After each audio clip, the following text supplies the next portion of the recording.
로마서 15장 7절부터 13절까지의 말씀입니다. 로마서 15장 7절부터 13절 우리 다 찾으셨으면 우리 한 목소리로 합독하겠습니다. 시작.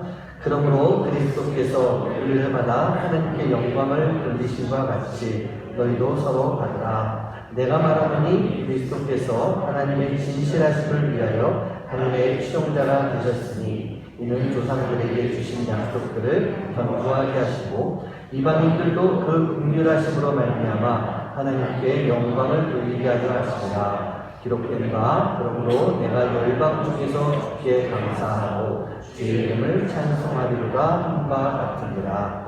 또 이르되 열방들아 주의 백성과 함께 즐거워하라 했으며 또 모든 열방들아 주를 찬양하며 모든 백성들아 그를 찬송하라 하였으며 또 이사야가 이르되 이새 불이 곧 열방을 다스리기 위하여 일어나시는 이가 있으니 열방이 그에게 소망을 두리라 하였느니라. 소망의 하나님이 모든 기쁨과 평강을 믿음 안에서 너희에게 충만하게 하사 성령의 능력으로 소망이 넘치게 하시기를 원하노라. 아멘.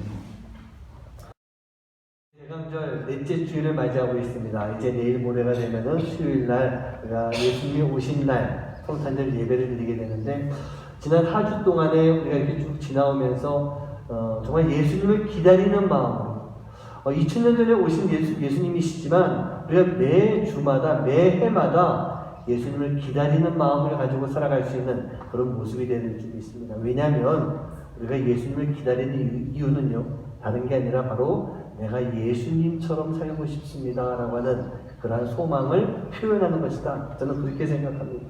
여러분들이 늘 언제나 이렇게 대강절을 지나갈 때 그냥 성탄절의 날짜 25일만 바라보고 있는 그 모습이 아니고요, 올해 같은 경우에는 정말로 이 예수님처럼 되기 원합니다. 예수님처럼 살아가기 원합니다. 그런 소망을 가지고 살아갈 수 있는 여러분 한 분 한 분 되시길 주님의 이름으로 간절히 축원합니다. 지난 금요일날 우리가 참 좋은 시간을 가졌었습니다. 귀하고 복된 시간이었던 것 같아요.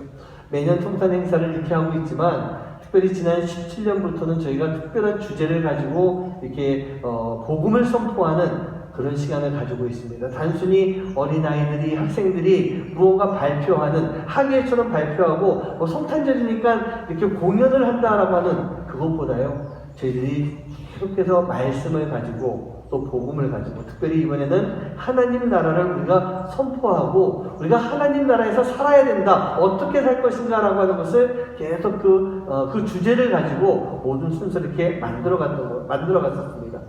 그런데 매년 느끼는 것이지만요, 우리가 이렇게 복음을 선포하는 그 일을 하는 그곳에는 많은 시험이 있습니다. 많은 어려움이 있습니다. 사단이 공격하고 방해하는 일들이 참 많이 있는데, 여러분들은 모를지 모르겠지만 준비하는 저나 이 사역자들은요, 참 어려운 일들이 여러 차례 많이 있었습니다. 올해만이 아니라 작년도 그랬습니다. 재작년도 그랬습니다. 그런데 하나님께서는요, 그러한 시간 속에서도 우리 성도님들을 통해서 이 귀한 시간들을 다 만들어서 하나님께 드릴 수 있도록, 특별히 이 복음을 선포하는 일들을 감당할 수 있도록 하나님께서 만들어 주셨습니다. 그래서 이번에도 이 모든 어려움들을 이겨내고 너무나도 귀한 시간을 보내게 됐는데, 더 이 특별히 귀하고 고맙고 감사하고 은혜가 됐던 것은 우리 성도님들 모두가 다 함께 참여했다는 얘기예요. 물론 예전에도 다 했었습니다. 그런데 예전에 음식 하시는 분들, 또 우리 아이들은 주로 공연하는 그런 시간이었지만, 이번에 특별히 우리 집사님, 권사님들이 성가대로 준비했던 것을 좀 못한 것도 있었지만 성가대를 통해 가지고 다 모여서 한꺼번에 같이 이렇게 찬양을 할 수 있는 그런 시간이 있었다는 것, 그게 참 감사의 그 시간이었던 것 같아요. 제가 저희 한국교회 톡방에도 올려놨었지만, 마지막 찬양 아이들과 함께 어른들까지가 그가 다스리는 그의 나라에서 이 찬양을 드리는데, 제가 앞에서 같이 찬양을 준비하고 이렇게 나가면서 제 마음이 참 뜨거워지더라고요. 제가 또 다른 건 아직 안 올렸지만 페북에 이걸 올렸습니다. 우리 마지막 찬양 어린이부터 어른까지 다 한 거예요. 어떤 제 가까운 사람들은 그 영상을 보면서 목사님 눈물이 나네요, 뭐 그런 이야기도 하고 참 감격스럽습니다 그랬는데, 그냥 우리가 그냥 뭔가 봐서 감격스러운 것이 아니라 우리가 하나님 나라의 복음을 선포하는 그 자리에 하나님의 역사가 있었고요. 그 시간에도 많은 얼음 막 불나가고 막 그랬잖아요. 그럼에도 불구하고 우리가 하나님을 끝까지 찬양하며 복음을 전하는 그 일을 했기 때문에 그 은혜와 감격이 전달되는 그런 시간이었으리라 저는 그렇게 믿습니다. 여러분 수고하신 여러분 한 분 한 분 진심으로 감사드리고요. 내년에는 더 귀하게 더 좋은 말씀을 가지고 복음을 전하는 그 일 가운데 우리 모두가 또 함께 기쁨으로 쓰임받을 수 있는 헌신할 수 있는 우리 여러분 한 분 한 분 되시기를 주님의 이름으로 간절히 축원하고 부탁드리겠습니다. 아멘 하신 분들은 내년에 또 하시고요. 안 하신 분들은 또 하시고 아멘 하시기 바랍니다. 자, 우리가 지금 대강절의 시간이 이렇게 지나가고 있습니다. 이 대강절 4주를 보내면서 이번 주제 뭐였죠? 한번 다 같이 한번 해볼까요? 시작! 예수님처럼이라고 하는 거예요. 예수님처럼. 이 주제의 말씀을 나누고 있는데 로마서 말씀을 쭉 보다가 갑자기 다른 말씀이 아니었죠. 로마서 안에 있는 영성이라고 하는 주제 안에서 우리가 어떻게 하면 예수님처럼 삶을 살아갈 수 있을까라고 하는 것, 그것을 우리가 찾아보고 있었어요. 여러분, 영성이 뭐라고 그랬습니까? 살아가는 거예요. 삶이에요. 다른 건 아닙니다. 삶입니다. 그럼 우리가 어떻게 살 것인가? 크리스천으로서 어떤 모습을 가지고 살아가야 될 것인가? 라고 하는 것, 그게 바로 영성을 찾아가는 그런 모습이라고 했어요. 그러면 여러분, 크리스천이 어떻게 살아야 영성의 삶을 살아가는 그런 모습이 되겠습니까? 어떤 것일까요? 제가 아주 쉬운 답을 하나 드리겠습니다. 다른 건 아닙니다. 오늘 주제에 있는 그 말씀이에요. 예수님처럼 살면 됩니다. 답은 아주 쉬워요. 그런데 정말 그렇게 살려고 하면 그거는 분명히 힘든 것이 맞는 것 같아요. 그래서 예수님이 어떻게 사셨습니까? 예수님은요, 우리를 위해서 살아주셨습니다. 바로 나를 위해서요. 이 미천한 나를 위해서 예수님이 살아주셨다는 얘기입니다. 그 예수님의 삶을 바라보며 예수님께서 우리에게 해주신 그 말씀들을 잘 생각하며 우리는 예수님처럼 살아갈 수가 있어야 되는 거예요. 그게 바로 진정한 크리스찬의 삶, 즉 영성을 가지고 살아가는 그런 삶의 모습인 거예요. 물론 그 누가 예수님이랑 똑같은 삶을 살 수가 있겠습니까? 그건 불가능하다고 생각해요. 예수님하고 똑같이 살아가는 건 우리 할 수 없습니다. 저도 목사로서 여러분들에게 늘 말씀드리고 있죠. 지금 4주 동안 뭐 했습니까? 예수님처럼 사세요. 예수님의 말씀대로 사세요. 예수님의 마음을 가지고 살아야 됩니다. 제가 이렇게 늘 이야기하지만 저 스스로도 그 삶을 살지 못하고 있는 그런 죄인의 모습인 것입니다. 하지만 우리는요, 포기하지 말아야 돼요. 노력해야 됩니다. 계속 그 삶을 살 수 있도록 노력해야 되는 거예요. 지금 예수님께서 우리에게 원하시는 모습은 우리를 향하신 그 예수님의 마음을 가지고 우리가 최선을 다하는 삶을 살아가는 것. 비록 우리가 죄인이기 때문에 그 예수님처럼 똑같이 살지 못하겠지만 내가 예수님을 닮기 위해서 노력하는 삶을 살아가고 내가 그렇게 하지 못했을 때 하나님 앞을 회개하는 삶을 통해서 더 가까이, 조금씩 더 가까이 예수님께로 나아가는 삶, 예수님을 닮아가는 삶, 우리가 그렇게 살기를 우리 예수님은 진정으로 원하고 계시는 분이라는 거예요. 판단과 비판을 하지 말고 예수님이 당신의 기쁨을 위해서 살지 않은 것처럼 우리 또한 우리의 기쁨이 아닌 내 이웃을 위해서, 내 형제 자매들을 위해서 살아갈 수 있는 그런 삶을 살도록 노력하는 것, 최선을 다하는 것, 그게 지금 대강절의 이 기간을 지나가는 우리가 살아가야 되는 삶의 모습이라는 얘기입니다. 예수님은요, 우리 모두를 사랑해 주셨습니다. 여러분 믿으십니까? 내가 좀 빠진 건 아니고요. 옆에 좀 나쁜 친구가 있는데 너는 아마 빠졌을 거야. 이게 아니라 우리 모두를 다 사랑해 주세요. 왜 그렇게 하셨을까?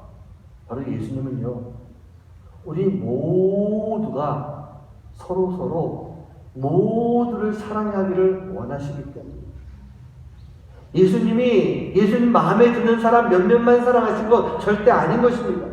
나를 사랑해 주시고 내 옆에 있는 내 지체를 사랑해 주시고 무언가 문제가 있는 죄인도 사랑해 주시고 나를 사랑하시면서 나의 원수 같은 인간이 있다 할지라도 이 사람까지도 사랑해 주시는 분, 그분이 바로 우리 예수님이세요.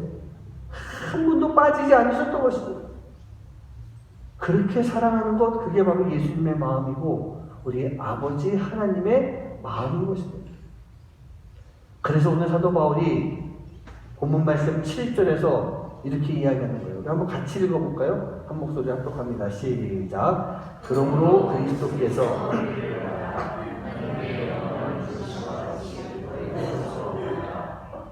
예수님께서 우리를 받아서 하나님께 영광을 돌리신과 같이 그 다음에 어떻게 하라고요? 너희도 서로 받으라 라고 되어 있습니다. 서로 받으래요. 여러분, 이번 대강절 말씀에서 계속 나왔던 말씀이 뭐가 있습니까? 믿음이 강한 자가 믿음이 약한 자에게, 뭔가 넘치게 풍족한 사람이 부족한 사람에게, 이렇게 두 부류가 나오고 있어요. 사도 바울이 이쪽 사람들 한쪽 부류만 얘기한 게 아니에요. 다른 부류 사람들도 지금 이야기하고 있는데 이쪽 한쪽 사람이 누구겠습니까? 유대인을 이야기하는 거예요. 로마 교회는 믿음이 좋은 사람들을 얘기하고 있는 거예요. 그럼 다른 쪽 부류는 뭐겠습니까? 이방인들을 얘기하고 있는 거예요. 아직 하나님을 잘 모르고 있는, 하지만 교회에 나와가지고 예수를 믿겠다라고 고백한, 하지만 아직도 믿음이 좀 연약한 사람들, 이 사람들을 양쪽을 지금 다 이야기하고 있어요. 그러면서 믿음이 강한 자도 다 똑같이 믿음이 강한 자라고 하지는 않을 것입니다. 믿음이 약한 자도 다 똑같이 약한 게 아니에요. 강한 자들 가운데서도 나름대로의 레벨이 있을 겁니다. 믿음이 약한 자도 나름대로의 레벨이 있을 거예요. 여러분, 믿음이 약한 자가 이렇게 있고 강한 자가 이렇게 있고 이 사람들이 다 모여있는 곳이 어디예요? 여기에요. 교회라는 얘기예요. 오늘 이 자리에는 뭐 목사님도 계시고 선교사님도 계시고 평신도 선교사님도 계시고, 우리 장로님 이제 가셨구나, 우리 권사님 집사님도 계시고, 우리가 흔히 말하는 세상 말로 날라리라고 표현하는 그 날라리 성도님도 계실지도 모르겠어요. 하지만 이 한 곳에 다 모여 있을 수 있는 것, 그게 바로 교회라는 거예요.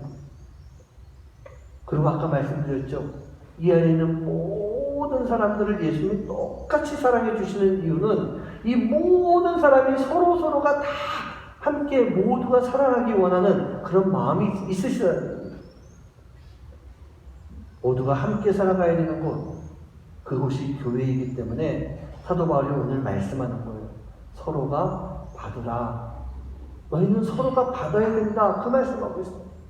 여러분, 여기서 받으라고 하는 건 이것이 뭔가 주는 걸 받는다라고 하는 뜻은 아니겠죠. 이게 헬라어 원어를 따져보고 이렇게 번역을 해보면, 해석을 해보면 이런 말이 나옵니다. 동질성을 인정하고 구성원의 하나로 여겨라. 여러분, 감이 오세요? 로마 교회를 한번 상상해 보세요. 로마 교회는 유대인이 있었고 믿음이 강한 자가 있었고 이방인이 있었고 믿음이 연약한 자가 있는데 이 모든 사람들이 동질성을 인정하라는 얘기예요. 우리는 다 똑같다라는 얘기입니다. 똑같은 하나님의 자녀인 것을 인정하고 우리 이 로마 교회 안의 구성원으로 여겨야 된다라고 하는 그런 말씀이에요.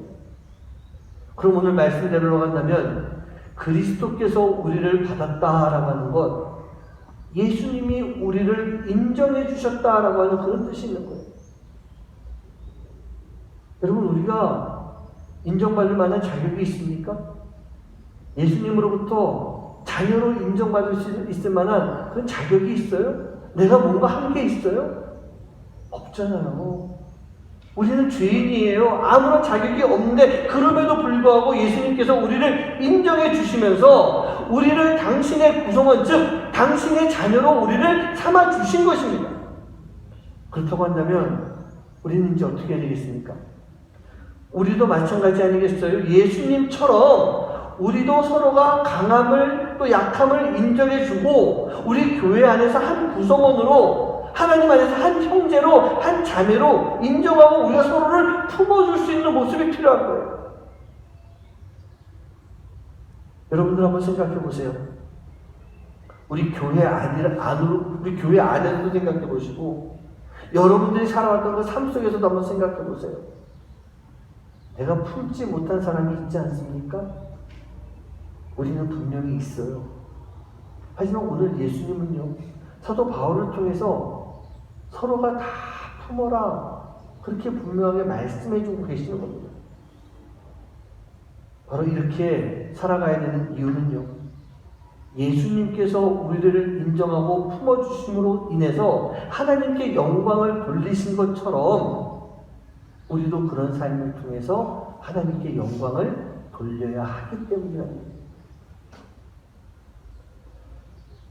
지난 3주간에 제가 드렸던 말씀을 이렇게 보면은 우리는 형제자매를 판단도 하지 말고 비판도 하지 말고 품을 수 있는 삶을 살아야 된다. 그 말씀을 드렸어요. 그리고 그로 인해서 기쁨을 나눌 수 있는 삶을 우리가 함께 살아가야 되는데, 여러분 이 기쁨이 뭐라고 그랬죠? 우리가 죄인이잖아요. 근데 예수님 때문에 우리가 구원받았어요. 그리고 우리가 천국에 이를 수 있다라고 하는 그 소망, 이 소망 자체가 바로 기쁨이라고 하는 거예요. 사랑하는 분들, 우리는요 반드시 잊지 마세요. 서로라고 하는 말을 늘 간직하고 살아갈 수 있는 그런 삶이 되어야 되는 거예요. 제가 요즘 아이들, 우리 아이들도 마찬가지, 우리 자녀들도 마찬가지지만 이렇게 보고 있으면 좋은 표현으로 써서 개인주의가 아주 잘 이렇게 형성되어 있는 그 시대를 살아가고 있는 것 같아요. 여러분 이 개인주의가 잘못 나가면 뭐가 될까요? 이기주의가 되는 거예요. 남은 없어요. 내가 중요해요. 내가 저 사람을 밟고 올라서야 내가 성공하는 시대. 어찌 보면 요즘 시대가 그런 시대인 것 같아요. 그러다 보니까 요즘 많이 안 쓰는 말이 있지 않습니까? 우리라고 하는 말과 서로라고 하는 말을 안 쓰는 것 같아요. 제가 대학교 다니던 청년 시절만 해도 우리라는 말을 참 많이 썼어요. 데모를 해도 함께 했고, 늘 우리가 다 같이 모여서 뭔가 하는 그런 시간들을 가졌고, 오죽하면 우리라고 하는 노래도 있었겠어요? 그런 시대를 살아왔지만 이제는 그 시대가 많이 변한 것 같아요. 세상이 그렇게 변하니까 교회도 변해가는 것 같아요. 교회 안에 우리 서로 함께 사랑하고 함께 하나가 되어야 되는데 그러지 못하는 모습이 참 많이 있다는 얘기예요. 예수님은요, 모든 인류를 구원하시기 위해서 하나님의 도움으로 이 땅 가운데 쓰임을 받았습니다. 다 흩어져 있는 사람들, 그 흩어져 있는 그 영혼들을 다 모으기 위해서 이 땅에 내려오셨고 십자가를 지셨거든요. 또 그 십자가를 감당함으로 인해서 우리를 섬겨주시는 종의 모습으로 이 땅에 오셨어요. 예수님이 이 땅에 처음 오실 때는 유대인을 섬기는 종으로, 이스라엘 민족을 섬기는 종으로 이 땅에 내려오셨습니다. 하지만 예수님은요, 그 모습으로 끝나신 것이 아니란 얘기입니다. 먼저 우리 로마서 15장 8절 말씀부터 한번 볼까요? 함께 합독합니다. 시작. 내가 말하노니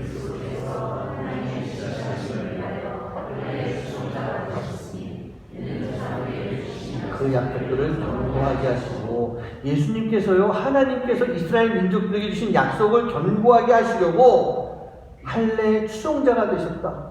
하나님의 그 진실하심을 위해서 하나님의 추종자로, 할례의 추종자로 세움을 받았다는 얘기입니다. 여러분, 여기서 할례의 추종자라는 것은요, 단순히 그냥 할례를 받고 유대인이 되었다라고 하는 말, 거기까지 해당하는 말이 아니에요. 그 다음까지도 필요한 것입니다. 유대인들과 같이 되셨으나 바로 유대인들을 섬기시는, 그들을 위해서 희생당하시는 그런 예수님, 그 유대인들의 제물이 되어주시는 그 예수님이 되셨다는 얘기예요. 그래서 예수님이 십자가에서 죽으실 때 로마로부터 조롱을 당합니다. 유대인의 왕이라고.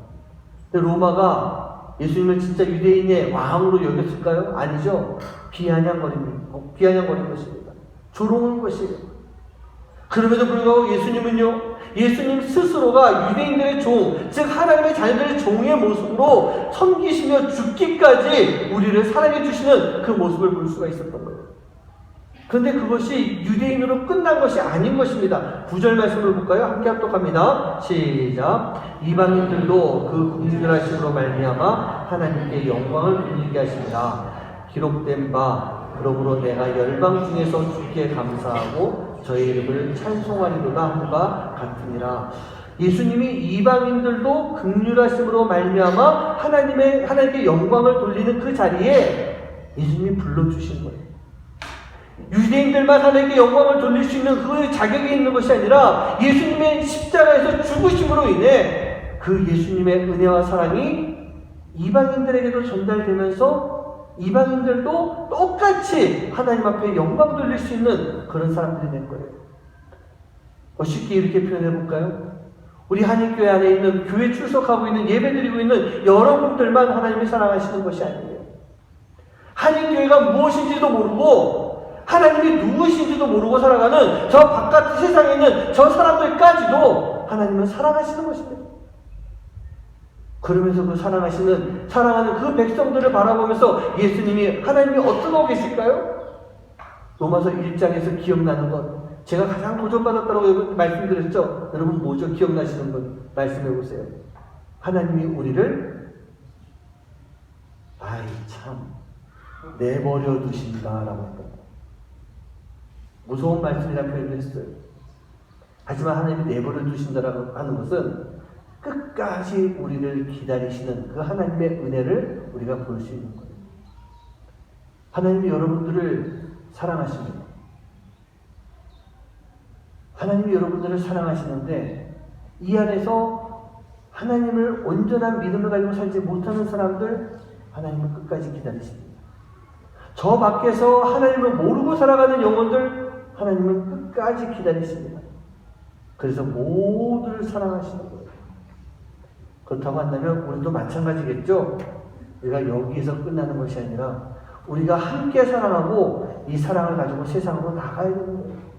세상에 나가서 아직도 하나님을 모르는 그 영혼들을 사랑해 줄 수 있는 마음, 똑같이 사랑해 줄 수 있는 마음, 또 그 삶을 살아가는 것, 그게 바로 영성을 가지고 살아가는 삶의 모습인 것입니다.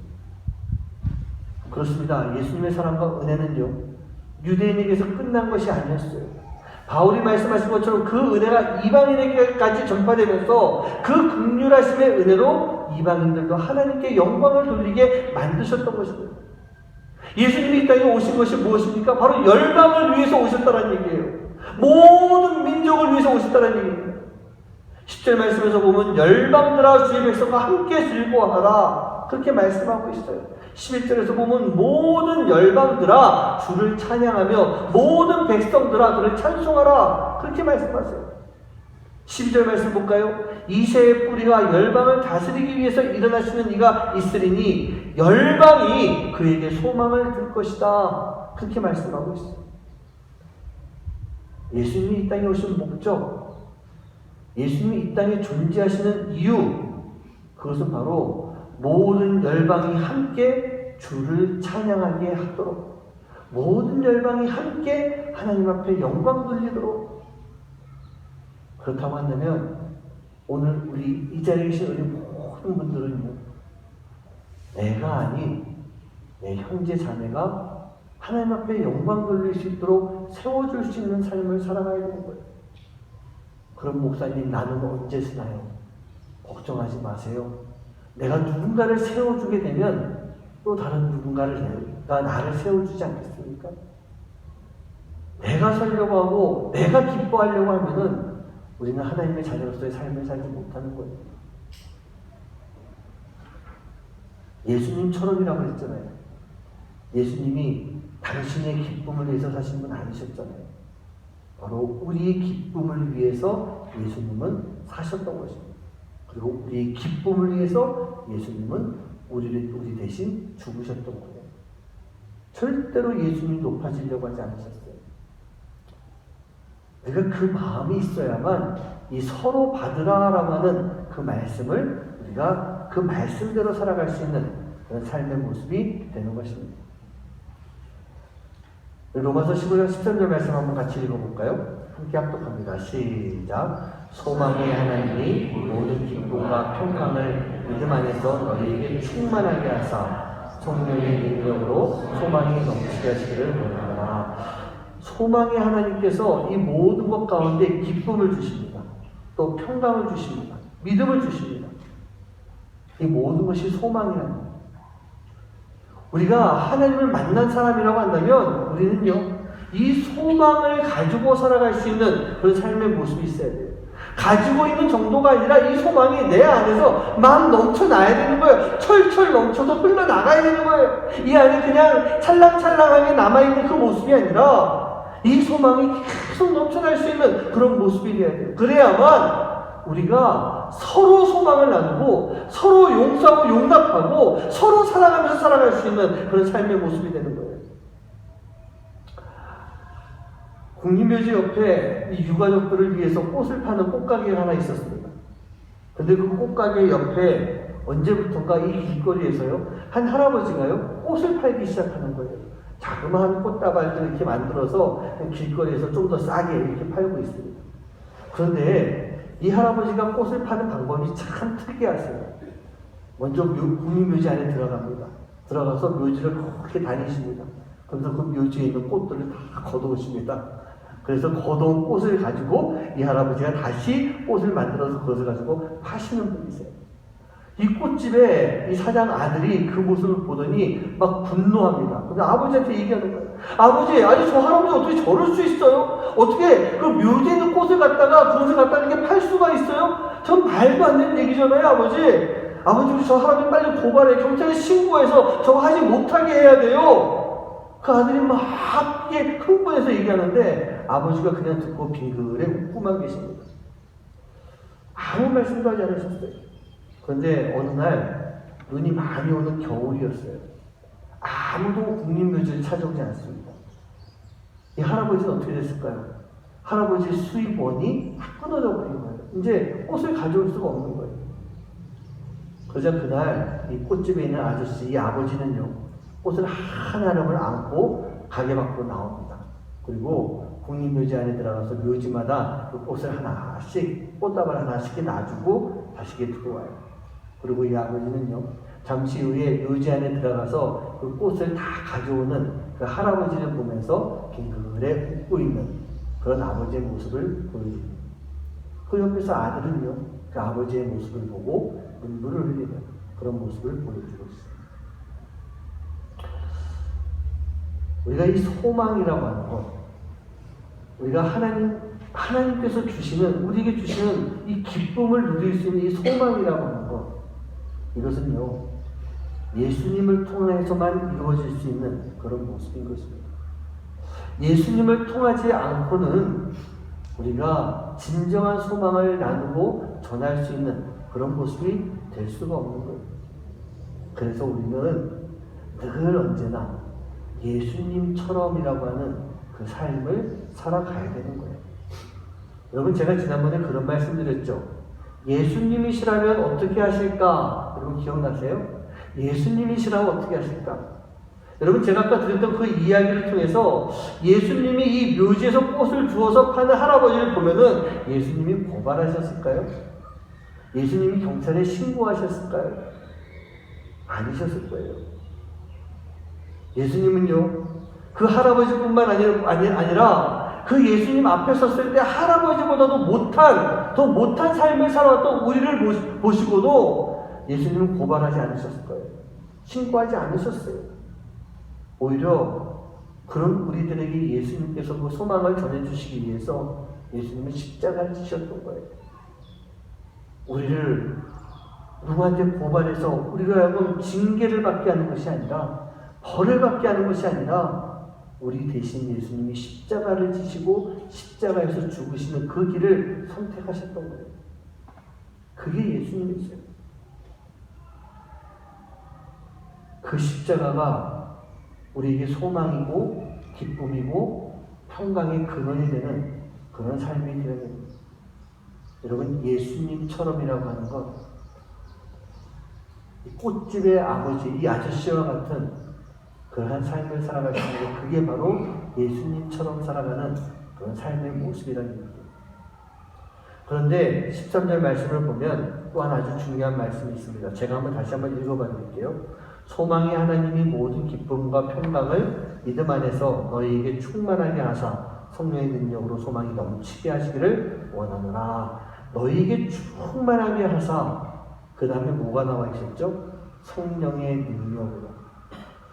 여러분들, 우리가요, 이 하나님의 모든 은혜와 이 하나님의 모든 소망, 우리 이것들을 이루고 전하고 나누며 살아가기 위해서, 또 오늘 설교 제목처럼 우리가 그 소망을 가지고 이웃을 품는 그 삶을 살아가기 위해서는요, 우리 안에 성령의 능력이 충만한 그러한 삶이 되어야 되는 거예요.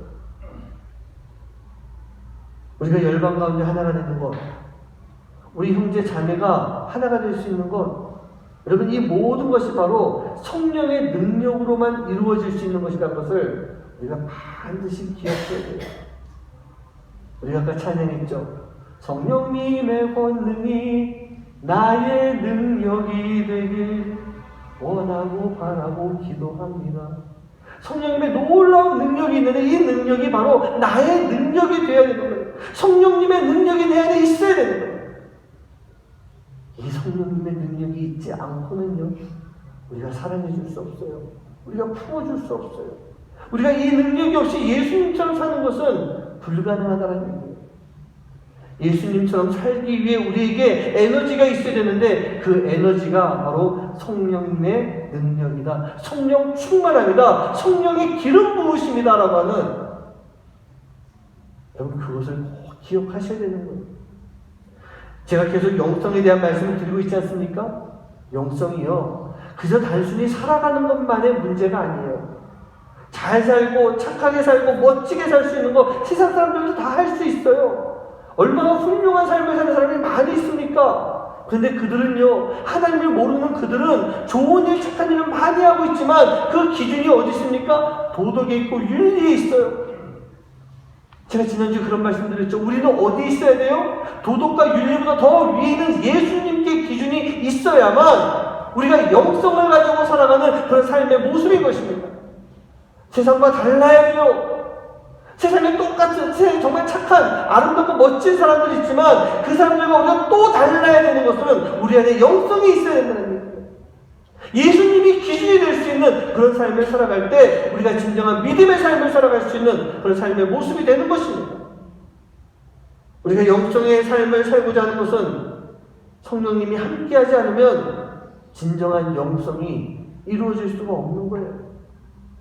성령님의 능력이 있지 않고는 우리가 진정한 크리스찬으로서, 기독교의 신앙인으로서의 삶을 살 수가 없는 거예요. 그것이 없으면 우리는 그저 세상에 살고 있는 착한 사람으로만 끝날 수밖에 없는 것입니다. 착한 사람이 구원을 얻을 수 있을까요? 구원은요, 오직 예수로만. 하나님을 믿지 않고는, 오직 길과 진리와 생명 되시는 예수님을 따르지 않고는 우리가 영생을 얻을 수 없는 것을 여러분 늘 기억하시기 바랍니다. 그러기 위해서 우리는요, 기독교인이기 때문에 성령님께 늘 우리의 채널을 맞출 수 있는 그 삶이 꼭 필요한 거예요. 성령님께 채널을 맞추셔야 돼요. 괜히 다른 거 주파수 해놓고 그냥 다른 이걸 들어야 되는데 다른 데 주파수 맞춰놓고 왜 안 들리느냐 안 들리느냐, 그렇게 하면 우리는요 영성의 삶을 살 수가 없다는 얘기입니다. 우리가 늘 하나님께 주파수를 맞추고 성령의 능력을 구하는 그 삶을 통해서 성령의 세례를 받고 성령의 기름 부으심을 받을 수 있는 그러한 삶이 되어야 되는 거예요. 우리가 세례라고 하는 것이요, 이미 다 세례를 받으셨지만 여러분, 세례, 즉 물이라고 하는 것은 우리를 깨끗하게 씻어주는 능력이 있어요. 우리가 세례 받음으로 인해 이제 깨끗한 영혼이 되었기 때문에 우리의 삶도 깨끗하게 살아가야 되는 거예요. 그런데 이 물이라고 하는 것은 우리를 깨끗하게 해주는 것 외에도 많은 능력이 있습니다. 얼마나 큰 힘이 있어요. 물 자체가 가지고 있는 이 파워가 있잖아요. 인간이 그 어떤 능력으로도 막아낼 수 없는 힘이 물에게 있습니다. 그 작은 물 좀 떠다가 이것을 바글바글 끓이면 거기서 증기가 나오기 시작하는데 그 증기조차도 힘을 가지고 있어요. 커다란 기차를 움직이잖아요. 커다란 배를 움직이는 것, 그게 다 이 물의 힘이라는 얘기예요. 우리가 세례를 받았다라고 한다면 이제 하나님이 주시는 그 능력, 성령의 능력으로 하나님의 일을 감당해 나갈 수 있는 내 힘과 내 지식이 아닌 성령의 능력과 성령이 주시는 지혜로 우리가 하나님의 일을 감당해 나갈 수 있는 그런 삶을 살아야 되는 거예요. 그게 바로 하나님의 자녀의 삶의 모습인 것입니다. 기름 부으심의 기름도 마찬가지 아니에요? 기름이 있기 때문에 차가 움직여요. 기름이 있기 때문에 불을 밝힐 수가 있어요.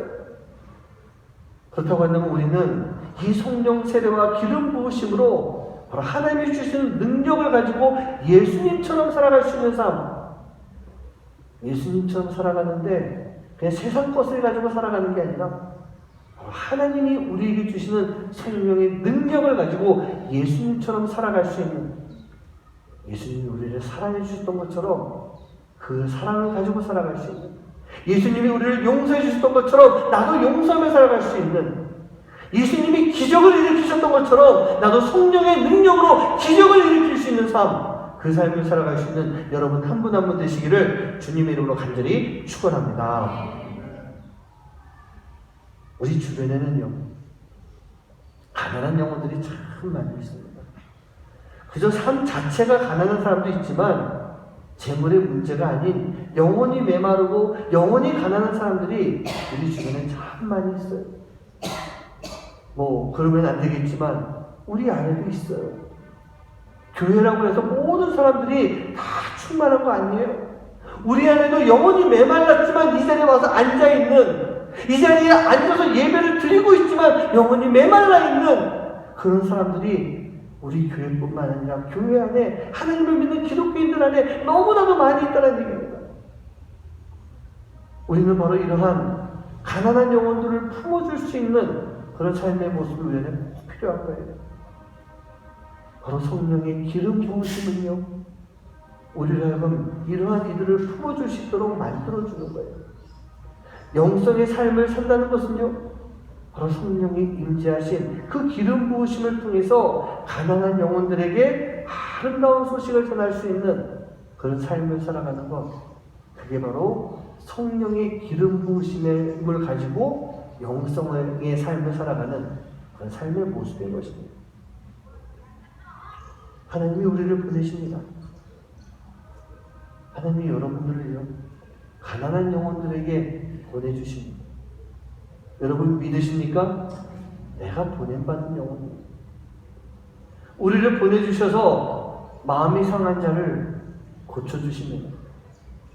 우리를 보내셔서 하나님을 보지 못하는 눈먼 자들의 그 눈을 뜨게 만들어주십니다. 우리를 보내셔서 세상 속에 갇혀있는 자들 자유롭게 풀어주십니다. 여러분, 우리가 품어야 될 이웃들이 바로 이러한 사람들이에요. 왜? 하나님이 나를 보내셨거든요. 하나님이 나를 보내셨어요. 옆에 계신 분에게 한번 이렇게 이야기해 보시기 바랍니다. 하나님이 당신을 보내셨어요. 해보세요, 빨리. 하나님이 당신을 보내셨어요. 우리가 이렇게 보냄받은 사람이에요. 그런데 하나님은 우리를 보내실 때 그냥 보내신 게 아니에요. 먼저 예수님을 보내주셔서 우리라고 그 예수님처럼 살아가게 만들어주시는데, 우리에게 성령님의 능력을 보내주셔서 예수님이 걸어가신 그 길을 내가 따라갈 수 있도록, 예수님이 살아가셨던 그 삶의 모습처럼 내가 살아갈 수 있도록 만들어주셨어요. 무엇을 통해서? 성령의 능력을 통해서.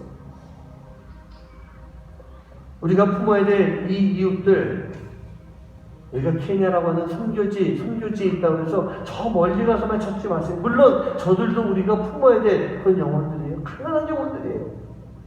하지만 아까 말씀드렸죠, 이 안에도 가난한 영혼이 있어요. 내가 가난한 영혼이 될 수도 있어요. 그렇다고 하면 우리는 그 가난한 영혼을 품어야 되는 것, 그게 하나님이 성령을 채워주셔서 우리를 이 땅에 보내주신 그 이유인 것입니다. 우리 사랑하는 성도님들, 우리가 예수님처럼 살기 위해서는요, 예수님이 사랑하셨던 것처럼 그렇게 살아가는 삶의 모습이 필요해요. 우리를 섬겨주시고 우리를 위해서 희생하셨던 것처럼 우리도 섬기는 그 사랑으로, 희생하는 사랑을 가지고 살아가는 그 삶의 모습이 꼭 필요한 거예요. 그렇게 했을 때 우리가 진정으로 예수님처럼 살아가는 그 삶의 모습이 될 수가 있는 것입니다. 바로 그 삶을 위해서 이 귀한 성령의 능력이, 하나님이 주신 성령의 능력이 여러분들 가운데 함께하길 간절히 소원합니다. 여러분들에게서요, 주님의 성령의 능력을 통해 하나님의 영광이 나타날 수 있는 여러분 한 분 한 분 되시기를 주님의 이름으로 간절히 축원합니다.